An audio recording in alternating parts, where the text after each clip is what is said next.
Hello, musicians, music biz professionals, music fans. I am Rabanzo, and this is my podcast, The Unstarving Musician. On it, I interview music artists, songwriters, and industry pros to talk about things like the creative process, touring, marketing, recording, the business of music, and I do it so I can learn and share with you so that we can make more music and make more money doing it. Hey, this episode is powered by Liner Notes. Learn from the hundreds of musicians and industry pros I've spoken with for The Unstarving Musician on topics such as marketing, songwriting, touring, license, sync, and much more. Sign up for Liner Notes. It is an email newsletter from yours truly in which I share some of the best knowledge gems garnered from the many conversations featured here on The Unstarving Musician. You'll also be privy to the latest podcast episodes and Liner Notes subscriber exclusives. Sign up at unstarvingmusician.com. It is free, and you can unsubscribe at any time. This is another solo show and another installment of the Websites for Musicians series. Just me today, so you know, quick and dirty. By the way, thank you to those of you who have subscribed to my new artist YouTube channel to see my new video for my 2021 release, New Gods Part 2, which was co-written with me by Peter Rand. Please do check out my video, and if you're so inclined, subscribe to my new YouTube channel. I really appreciate it. There will be a link in the show notes. So my pal Jerry Palmer visited me in Querétaro last week. He and his family visited me and the wife. We had the pleasure of sitting in with some local friends at a gig here. It's a band. We did it with a band called La Madre Funka. Get it? We got to play Superstition, which was really fun. That Stevie Wonder tune. It was a lot of fun. The gerente, the manager of the venue, bought us a beer. That was cool. We also did a little recording in my home studio, and Jerry left a bass guitar with us. I know he's really pulling for my wife to take up bass, which would be amazing, but I know I'm going to start messing around with it. I always wanted to play bass, and in my mind, it is a highly marketable skill in music performance in that whole scene, especially if you can sing, which I do. So there, look out. If I can get some chops down, I may switch from singing drummer to singing bassist. All right, so today's episode is about choosing a domain name for your musician website. The task of choosing a domain for your musician website is an important one, hence the episode. If you like this one, I'm going to put links to the prior episodes within this series about musicians for websites, so please do check those out if they are of interest to you. And real quick, before I go any further, I want to give a shout out to Dreamhost for a great blog post that provided me with the primary source of info for this episode. There, next to a link for that blog post in the show notes, you'll also see one for the latest deals from Dreamhost, so you can save now and support the Unstarving Musician in the process. We're affiliate partners with those guys. All right, so choosing a top-level domain extension, you should do so carefully. Among all the TLDs, top-level domains, .com is a popular choice and often seen as the gold standard. However, it's not the end of the world if .com is taken. There are other increasingly common ones you can choose from, such as in the case of a musician, .band or .hiphop. And there are others you could use. It's important to incorporate targeted keywords when choosing your domain. Search engines like Google use your domain name to understand what your site is about and to help determine search rankings. So it's essential to include keywords if and where possible. Google Keyword Planner is a great tool for that if you need the help, and I'll put a link to that in the show notes for this episode at unstarvingmusician.com. Another thing you want to do is make sure that your domain is easy to pronounce and spell. And by the way, I've made a lot of the mistakes that we'll talk about here on some of my own domains as I was writing things up, reading the source material, and writing up this episode. I was thinking, I could have done that better. I could improve that. But anyway, I just want you to know, if you've started and you've made some mistakes already, don't worry. It happens. You can overcome it. And you may be even at a point where you can change direction. So yes, make sure that your domain is easy to pronounce and spell. You want your domain name to be original and memorable, but you need to be mindful that originality and novelty isn't always a good thing. It can be taken too far. So for instance, if you modify the spelling of a common word just to get a .com extension or simply to be cute, you'll very easily confuse your potential site visitors. And an example of this would be, it's not a music example, but it's one that came to mind when I was writing this up, dogtrainer.com. Let's say it's taken. So you've chosen dog with 2 G's, trainer.com. So dogtrainer.com using a double G. People can easily miss that double G when they're typing it in, and they could end up on the non-related site. So that's easy to miss, but it's not so easy for people to remember the double G if that's what you want them to put in. So there's a good example of trying to be original and memorable. Doesn't necessarily work. While word-of-mouth advertising is popular, it only works when people can actually pronounce your domain. This also makes the name easier to remember, increasing the odds that people will visit and pass the site along to their networks. So if it's some weird name, arguably robonzo.com, my artist site, the spelling of, I think that's why I spell it a lot when I talk about it, robonzo.com. But there are some workarounds for these kind of things. So if you already have a domain where you feel like you messed that up, I have some tips for you. Email me. Ping me on socials. Some domain names, as an example, that are not easy to spell are like ados.com, submit-me.net, or heisel.com. In particular, hyphenated domain names are problematic. The natural tendency is to pronounce the name as if it were not hyphenated, so keep that in mind. So yeah, avoid hyphens and double letters. Using hyphens may seem like a creative way to get the domain name you want, but they're tough to express verbally. Imagine yourself saying dash or hyphen out loud while you're talking about your first name dash musician.com website. They also make the domain more difficult to type when you do that, when you use a hyphen or a dash. This can create a poor UX or user experience from the start, leaving a site visitor frustrated or somebody who tried to visit your site frustrated. Even worse, they may give up entirely and end up on someone else's website. While there are exceptions when you're brainstorming domain name ideas, it's best to avoid anything that isn't a letter. This includes replacing letters with numbers, which makes the name a lot easier for people to mistype. The same goes for double letters, as I mentioned in the DO-double-G example. It's just asking for typos. Double letters are hard to read and even harder to type correctly, believe it or not. If mistakes happen often enough, you may end up with someone typo squatting and stealing your traffic. I'm going to put a link to what typo squatting is in the show notes and not go into it in great detail, partly because I'd have to reread it myself to understand it. I know what it is, but I think it's explained really well in a wiki article that I'm going to put a link for in the show notes for you. Keep your domain name short, or as short as possible. There are several reasons short domains work better. First, they're easy to remember and faster to type. Therefore, they are more likely to support a positive UX. Again, that's user experience, UX. This is especially important as more and more people are browsing the internet on mobile devices. A short domain name means fewer opportunities for the mobile users to get blindsided by autocorrect or just get frustrated if their eyes are old like mine, aging like mine, and you got to type some long-ass domain name. Another thing to do or to be mindful of is to stay unique and on brand. A unique domain name can help your website stand out and potentially help you avoid legal trouble. It can also contribute to your marketing efforts. In fact, if your site represents a larger brand, it doesn't even have to be a larger brand, but especially if it's a larger brand, you would be wise to consider your domain name as if you're creating the brand name itself.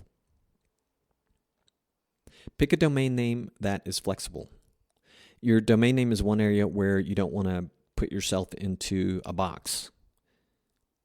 While, you should be specific enough to attract an audience, You do not want to be so precise that there's no room for your website to grow or sort of sidestep into a new direction, or what do they call it in the startup world? Pivot. For example, shutter.photography, another cool top-level domain name extension, .photography. So yeah, shutter.photography might be perfect for a photography blog. However, if you decide to write about other art forms in the future, you'll be stuck with an inaccurate domain name. Like with Unstarving Musician. What if I want to talk about artwork or photography? I actually have thought about that. What if I want to sort of branch out into other creative type of artistry? I'm stuck, man, with musicians, with you guys. But I love that. I'm really happy for that. And I may do it anyway, but extend out into other creative areas that I think would benefit you to hear from. If you need to use a domain name generator, if you're needing a little help and not feeling too original on any given day when you're trying to come up with a list of potential domain names, you may have even thought of an ideal one. However, sometimes your perfect domain name might not be available. So a domain name generator could be helpful. There's no need to panic. You can always get creative and slightly modify your domain name. If you're having trouble finding inspiration, you can use a generator like domainwheel.com. Link in the show notes, kids.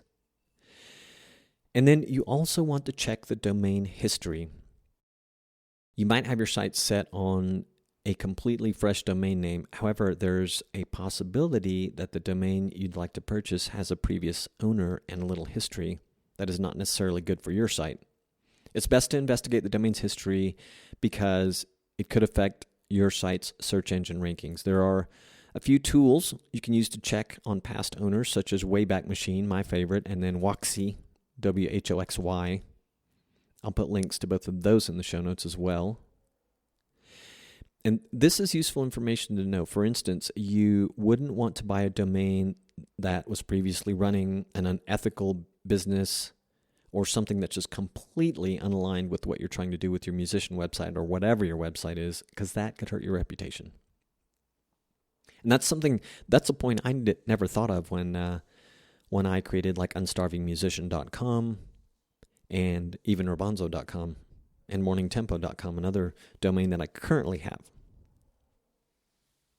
Research social media handles too. If you have plans to engage your site visitors, fans, or customers, maybe all three of those, hopefully, chances are you'll want to create social media accounts that are linked to your domain name and website. Therefore, it's wise to check your preferred social media sites to see if your domain name is actually available in a social media handle form. So as an alternative, you can check to see if a variation of your domain name is available. This is a common practice because once you start trying to find that, see if you can get the same social media handle as you have domain name, that may throw you a curveball. And it has me too. That's another thing. I've had one of these domains long enough. Didn't seem like as big a thing.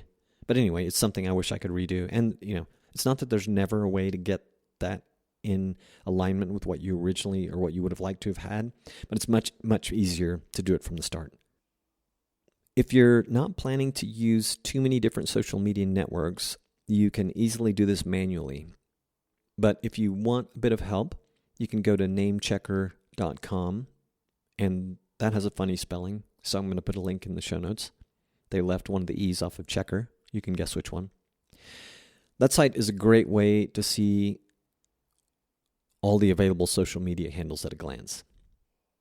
And it can provide you with useful information about trademarks. It can also help you manage dozens of social media accounts, so check that out. And the other thing is, don't miss out on a deal. The reality is that no matter how big or small your business is, you likely have a budget. So what's more, if you're launching a small business or you're a musician or whatever, it's probably pretty tight, right? Domain prices can vary depending on how popular an option is perceived to be, but in most cases, your chosen domain will qualify for a low introductory price. In other cases, your desired domain could be considered premium and go for hundreds to tens of thousands of dollars. So if you think you stumbled across a premium domain at a deep discount, don't hesitate to act. But again, if you're a musician, that deep discount could be pretty steep if it's really a premium domain. I actually saw this with a good friend of mine who has a band in San Jose, California called Chrome Deluxe. He could not get that domain. Someone owned it, was doing absolutely nothing with it. He chose chromedeluxeband.com. You should check them out. Great blues band. And every once in a while, I would go check to see what was going on with chromedeluxe.com, which was owned by somebody who was doing nothing with it. And someone has bought it, or that person who had it let it go, and someone was waiting for it to be let go because it's seen as a premium domain. That thing is selling for, I don't remember how much, but it was well over $1,000 if it wasn't multiple thousands of dollars. That's what it'll, kind of start at, the bidding, if you will. So another thing you can do if you do have the budget to just sort of protect yourself and your brand is to do so with multiple domains. So even if you manage to snag a coveted .com address, you might consider purchasing other domain variations and setting up redirects. Now, I know some of that may be meaningless to you. So if you want to know more about this specific topic, email me or DM me on socials. Just as a quick example, that chromedeluxe.com address, if it was used by my friend's band, he could also purchase chromedeluxe.band or chromedeluxe.net just to kind of make sure that someone doesn't try to capitalize on some traffic he may build someday.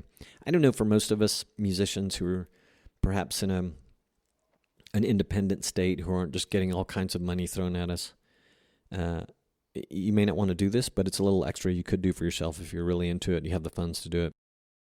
You can apply this strategy to social media as well. So even if you don't think you'll use Twitter, you might want to grab a decent handle if one is available and just hang on to it, because you may change your mind someday, and you'll be ready this way if you ever decide to tweet, and you'll prevent anyone else from taking the username that you really wanted. Okay, that is it. It seems like a lot, but it was put into a pretty compact amount of time. There's going to be a lot of links in the show notes that I believe you will find useful, including the related episodes in this Websites for Musicians series, a link where you can see the latest deals from Dreamhost.com, one of the Unstarving Musician affiliate partners, and several of the resources that I mentioned here and some other stuff. So I hope you will check that out. Thanks again for joining me for another episode. I think this was fun, and hopefully it was super informative for you. And as always, it was a pleasure to be in your earbuds today, or your speakers, or your car, wherever you are.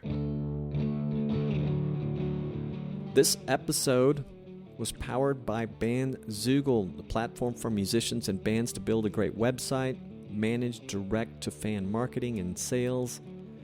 Bandzoogle features great design options, a commission-free store to sell music, merch, and tickets, and so much more. Try it free at bandzoogle.com and use the promo code ROBONZO, ROBONZO, to get 15% off your first year. And I'll put a link to all that in the show notes, of course. If you love what I do, if you find value in what I do here on the podcast, please visit unstarvingmusician.com/crowd sponsor or the show notes for this episode to learn about options for offering your support. The Unstarving Musician accepts direct financial support, and we very much appreciate it, but there are several other ways to support the podcast and help keep it going.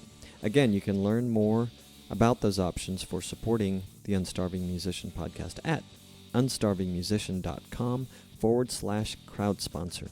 Please help others find the Unstarving Musician podcast by following or subscribing on Apple Podcasts or wherever you get your podcasts. It really does help. And if you have feedback, please go to unstarvingmusician.com to get all my contact info. You can text me, call me, email me, leave a voice message right there on that page. Just go down to the bottom of the page and you'll find everything you need to know. I really would love to hear any of your comments, suggestions, questions, whatever you've got. And you can find links to just about everything talked about in this episode at unstarvingmusician.com/podcast. All right, I'm peacing out. Thank you for listening and sharing with your musician friends and fellow indie music fans. Peace, gratitude, and a whole lot of love.